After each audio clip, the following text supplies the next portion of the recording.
valisi Necef Şahin'in reşide kızı, Cenab-ı Hayren Nisa'dan nişan selamun aleyk.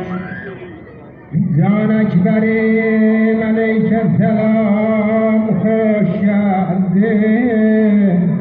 Ey Şebih Peygamber aleyke selam, hoş geldin. Olan teselli kalbi mükedder Zeynep aleyke selam, hoş geldin. Getir beyanı görün aleyke selam, hoş geldin.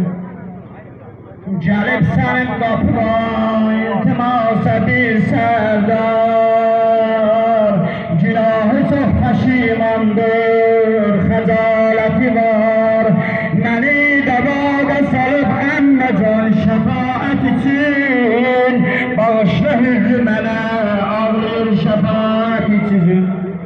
Beyan etmene ey hürre ağlayan oğul, ah-ı fegan ile dünyanı dağlayan oğul. Ne de bağışlayayım bu hürrü namidar sana, ne de bağışlayayım kesip kabağımı, saçtı Kerbela'ya beni. Kevvel yolumu tuttu, ayağını şiiri kudani, bu çölde korkuttu. Hürrüz vətənində qəbilə sərvər idi, bizə qonaq gəlib əmun bərabər idi. Düşüb qabağıma mən gəlmiş iltimas edərəm, əgər onu qovasam durmaram gedərəm.